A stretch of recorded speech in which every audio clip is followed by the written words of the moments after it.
Godine tuđinovanja. Njegovom preosveštenstvu, episkopu Parteniju. Pristupam ovom delu sa strahom i plačem.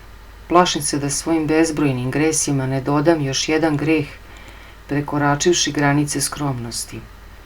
Zar nije bezumlje pisati o sebi? Osim toga, treba uvek da plačem zbog svoje grešne duše, a molitva ne trpi da u umu i u srcu bude bilo šta što je odlači od traženja i sozercavanja voljenog Spasitelja. Međutim, takođe se plašim da ne ispunim poslušanja koje mi je dalo vaše preosveštenstvo. Vašoj u Hristu voljenoj i dragocenoj duši poklanjam ovaj trud, zbog čega molim vaše svete molitve. Sigumanija Marija, 28. januar 1958. godine. Parobrodom do Solona. Božić 1918. godine. Imam 22 godine. Na bdeniju sam u Pokrovskom manastiru. Blagodat Božija je ispunila moju dušu. Anđelska sladost i sveta radost su ispunile moje srce. Kad sam se vratila kući, u iznemoglosti sam sedela nekoliko sati. Nikome ništa nisam rekla, to je tajna moje duše. Odlučila sam da posvetim sebe Gospodu i da mu služim. Okolnosti su bile takve da nisam mogla da otputujem u Moskvu da završim školovanje.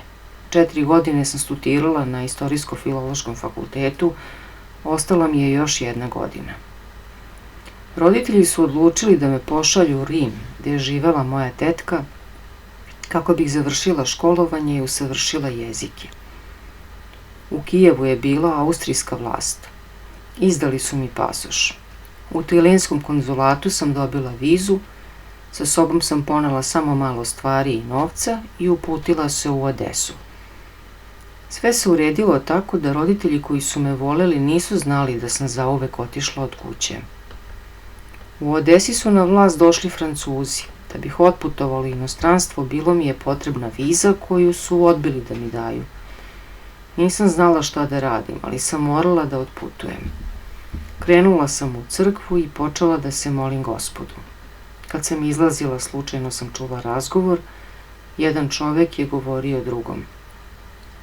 Sutra u 10 sati ujutru parobrod Aton kreće za Solun. Otišla sam da se raspitam pod kakvim uslovima se može otputovati ovim parobrodom. Rekli su mi, karte su odavno rasprodate, ali ima još jedan brod za 20 dana.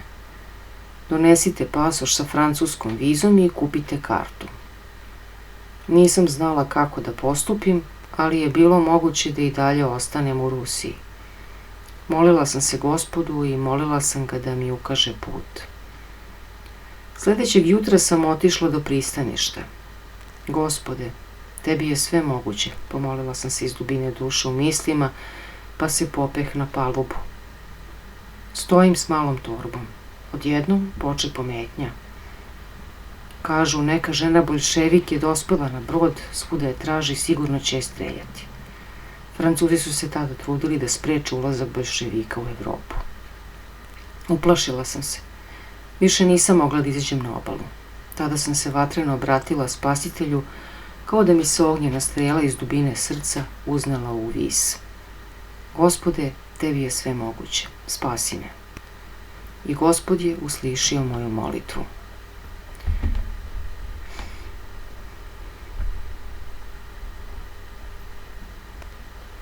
Potpuno umirena ušla sam u kabinu 2. razreda iz sela. Parobrod je ubrzo otplovio iz luke. U kabini su bila 2 ležaja. Na drugom je bila francuskinja učiteljica, vraćala se iz Rusije u domovinu. Dolazi provera, ruski pomoćnik kapetana i francuski oficir. Vaše karte i pasoš. Pogledali su dokumenta moje cimerke, okrenuli se i otišli. U tom trenutku francuskinja poče da viče za njima. Niste proverili ovu putnicu. Oni na njene reči ne obratiše nikakvu pažnju. Nešto kasnije svraća ruski oficir i kaže: Izgleda da vi putujete umesto moje žene.